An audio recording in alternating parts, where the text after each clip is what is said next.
And he said, I hate the business because it's the only energy where you need subsidy. He said, energy shouldn't need subsidy. You should make money with energy. So wind. The other one is the solar, those big solar fields. They're taking our farmland. Our farmers are like mortified by it. They hate it. It's very, very inefficient and very ugly too. You know, probably better than a windmill, but you go around and you see all these things that are 3 miles long by 3 miles wide, and you say, what the hell is that? And it's a lot of plastic from China. It's plastic, black plastic from China. Now, we want to be smart. We're going with, look, China right now is building 58 coal-fired plants, 58 big ones. They have 62 on the books to build. We've reintroduced clean, beautiful coal, because you know you can do a lot with coal now. Clean, beautiful coal, and natural gas, and all of the other things that we have. But we don't want wind, and we don't want solar, because they're a blight on our country. They hurt our country very badly, and smart countries don't use it. Solar sounds good, I will say, and I like, on occasion, you'll see a roof which is made of solar brick, but it's a smaller use. We need the kind of thing that's going to fire up our plants. Donald Trump has been at war with the political press for a decade now. And that fight just reached its pinnacle because Donald Trump has been hiding for the past 48 hours from the explosive Epstein scandal plaguing his presidency. Not just his relationship with Epstein, but all he has done as president to try to cover it up and the lies being told by Pam Bandy, Kash Patel, and Carolyn Leavitt. He was confronted over all of that to his face by a reporter. And not only did Trump melt down and attack the reporter, he didn't deny anything. We are going to get into it all. But before we do, if I could quickly ask you to leave a like on this video, and if you haven't already and you enjoy our channel, to hit that subscribe button, because it goes a long way in supporting the work that we're doing here. Now, before we get into that clip, I want to start with where this cabinet meeting began. And of course, it was Trump attacking the press. Downbeat because they listened to that fake CNN reporting and the fake New York Times. They worked together to try and say that it wasn't perfect. They couldn't say they missed. All they could say is maybe it wasn't perfect. And you ought to fire that reporter immediately. You should fire her. Real fake.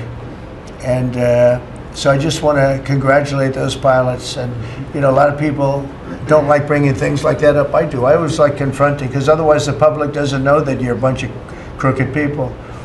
But they know, they've learned, and the media has to straighten out their act. You know, the media is down to 17% approval. You got to do a little better than that. It's important for the country that you do better. I think they ought to make a lot of changes. I think changes are going to be made to the media, but it's hard to have a really successful country if you have a corrupt media, and we really have a corrupt media.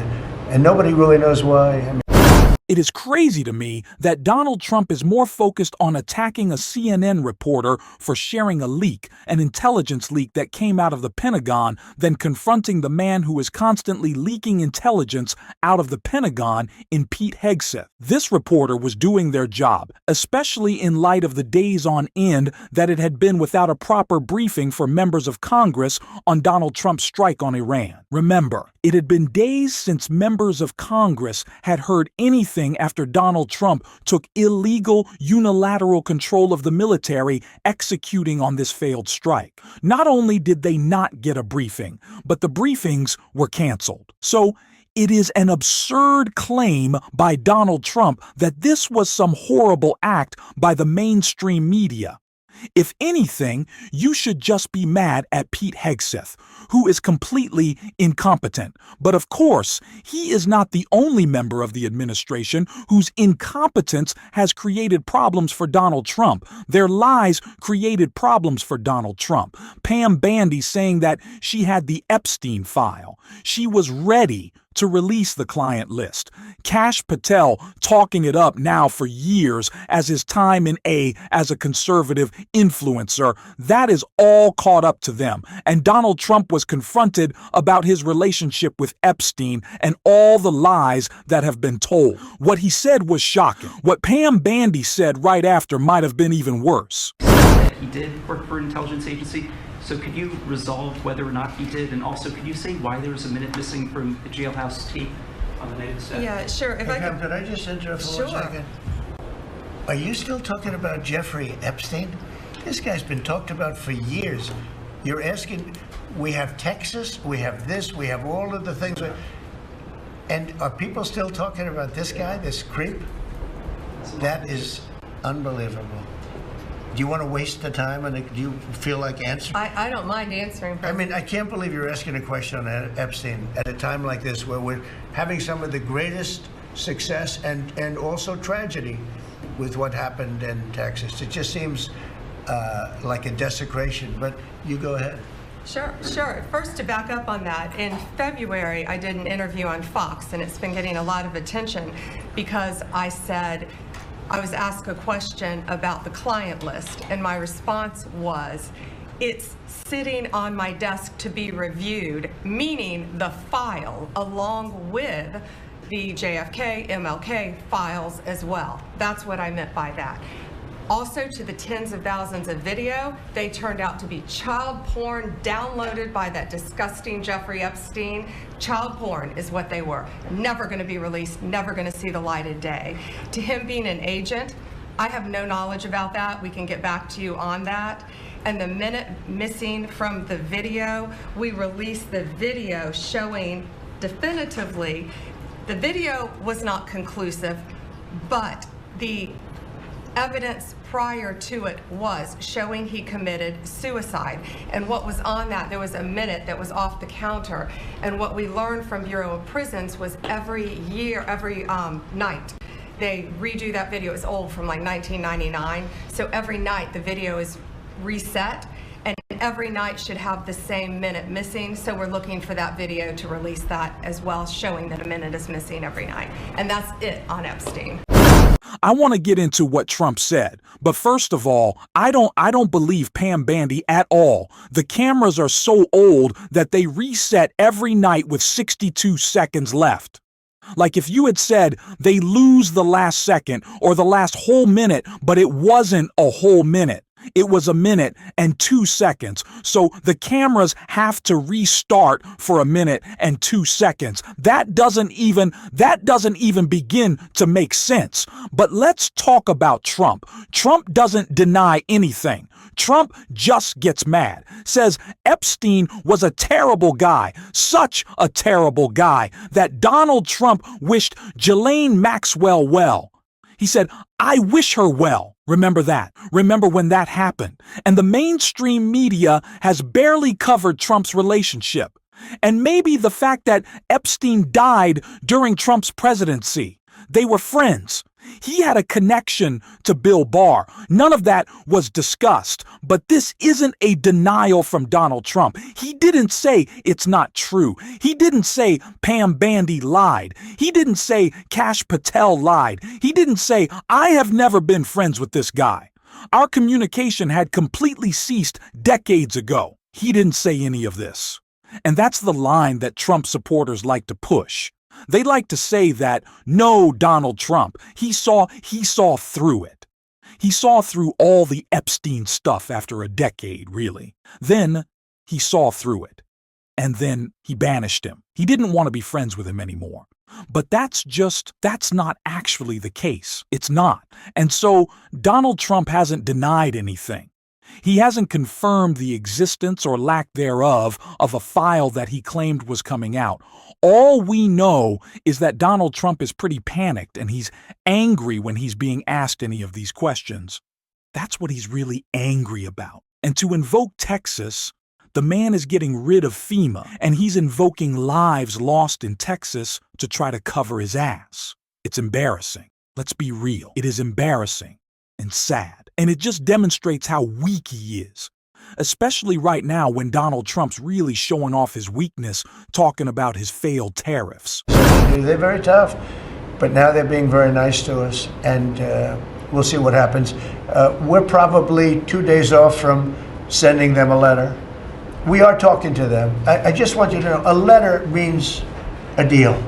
You know, a lot of people say, we got 200 countries. We can't meet with 200 countries. We have a few trusted people that know what they're doing, that are doing a good job, but you can't do it. You have to do it in a more general way, but it's a very good way. It's a better way. It's a more powerful way.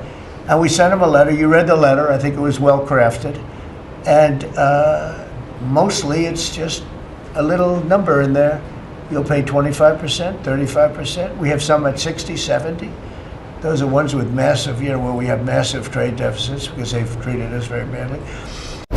Scary letter on the way, scary letter coming. Everyone, brace yourself. Letters are coming. It's such a joke. He is such a joke. He's just an embarrassment. Like, let's be able to say it. It is embarrassing to have Donald Trump as our president. He doesn't know what he's saying. He doesn't know what he's talking about. He has no plan. There's no strategy. It is all falling apart around him. And at the same time, his pudding brain is on display like we saw here. And I hear the new line is death. Oh, it's death. Everyone's going to die. There's nothing to do with death. In fact, we're saving our country. Death is from allowing 25 million people into our country, of which 3 or 4 are stone cold, hard criminals. 11,888 are murderers, many of them committing more than one murder. That's death, and the Democrats did that. Joe Biden did that by allowing people to come in here just totally unchecked, unvetted, open borders, open borders. The whole world was dumped into our country, from prisons, from gangs, from mental institutions. We have many people walking the streets, walking in areas that we don't know anything about, that came out of insane asylums. They released their the insane asylum population into our country, and it's amazing the job that you and Tom Homan are doing, by the way, on that. But we have to get them out, and we have no choice. We have to get them out, and we are getting them out. And so, Pete, you want to tell them about our great military and how well we did with respect? He still doesn't understand that asylum doesn't mean that you left insane asylum. Can someone just explain it to him? Like, this just goes to show the level of person around Donald Trump, but they just won't sit him down and be like, sir, Mr. Donald Trump, sir, it's not in a sane asylum. It's not like this is just an administration of yes men willing to support whatever Donald Trump says, even when it's getting completely blown up in his face. In the last jobs report, Mr. President, in the last jobs report, the manufacturing jobs actually lost 7,000 jobs. When will the investments that you've been talking about have an effect on manufacturing? They're building the plants now. About 7 have started. We're going to have hundreds started within a short period of time. Lee Zeldin, who may be the most important man in this room, I'm sorry, but he's the one that gets the permits, he's the one that has to get the permits for the plants and the factories, and permits that used to take 5 years, he's getting in record-setting times.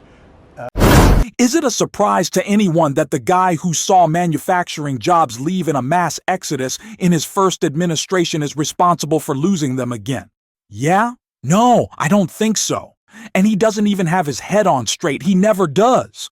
About anything surrounding this issue. And you can see that just in the way that he talks about coal.